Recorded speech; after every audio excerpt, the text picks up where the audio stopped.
Hey everyone, I'm back, and today we're going to be talking about Million Dollar Baby. And this movie is directed by Clint Eastwood, and it came out in 2004. And it's the 2005 Best Picture winner of that year for 2004 movies. And I've never seen this movie before, and this movie is written by Paul Haggis, the same guy who wrote and directed Crash. And I didn't really like Crash personally, and for some reason I thought that he directed this movie, but it turned out Clint Eastwood directed this movie. I thought this movie was great. I thoroughly enjoyed it. The characters were very well written.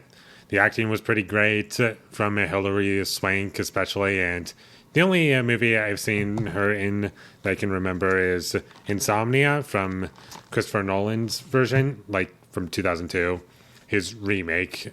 I remember liking that movie a lot from memory. I haven't seen it in a while, but I remember her being good, and she did a great job in this movie. The characters are very well written in this movie as well. Each one of them is likable and memorable. Also, one thing to note about this movie is that it's a sports movie that's PG-13, but I didn't expect it to be as violent as it was. Like, there's points where it gets really bloody, which kind of surprised me. But when it got to bloody, it didn't feel like, oh, we're just adding in blood because we want to add to the shock value, but rather it's that way because that's probably what would actually happen, and it felt natural. It didn't take me out of the movie because it was violent or bloody. And that's something to praise about this movie. Nothing in this movie felt out of place necessarily, except for some cheesy moments, which, sure, that's fine and all. It was kind of trying to be cheesy at a couple points, but most of the movie is not that, and I really like the tone of this movie. It's very grounded, realistic, and the characters feel like real people, sort of thing, and everything that happens in the story feels natural for the most part.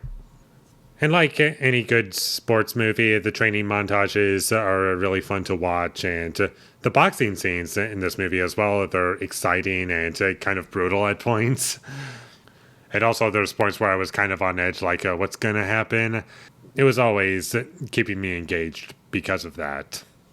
The movie is also well shot throughout, nothing crazy in terms of camera movements, or there's nothing that blew me away visually, but everything in this movie was handled pretty well, I thought, from a visual standpoint, and there's nothing really to complain about.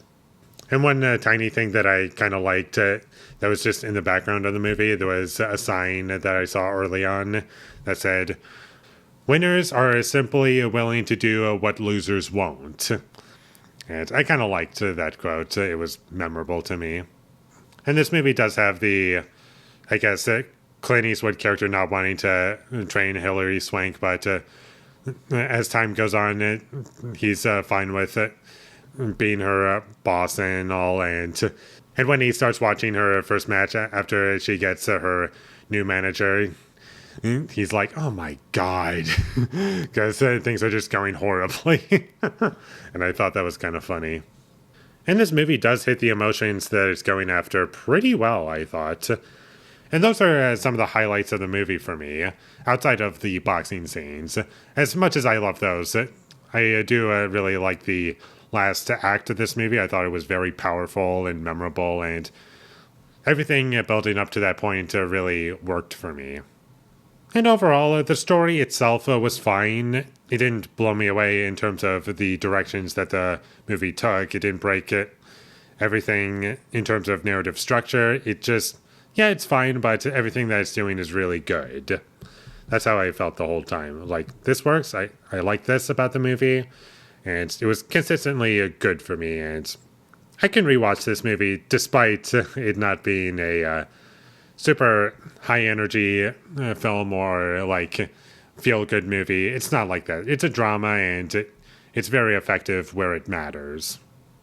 And there were points where I wasn't really big on the narration of this movie, because I just felt as though it over-explained everything, but as the movie went along, I started to get more okay with it, and also, by the end of the movie, I understood where it was going, and it made sense. I was like, oh, that's what you're doing.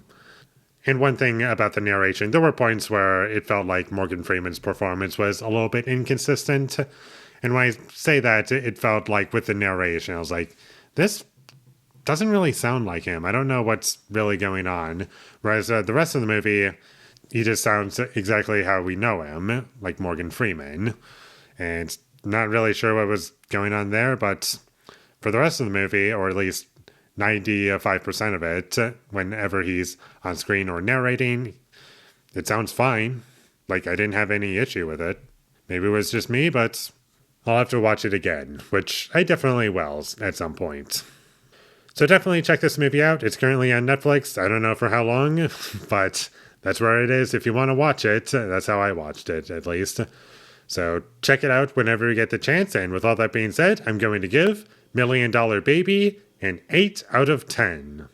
Thank you for watching my videos as always. If you enjoyed this review, be sure to leave a like and comment down below you thought of Million Dollar Baby, and my social media links, they will all be in the description, so follow me there. And last but not least, subscribe to be a part of Foley Nation, and I'll see you when I get my next review up, and that is going to be for The Substance. So look forward to that, but until I get that up, thank you for watching and have a great day.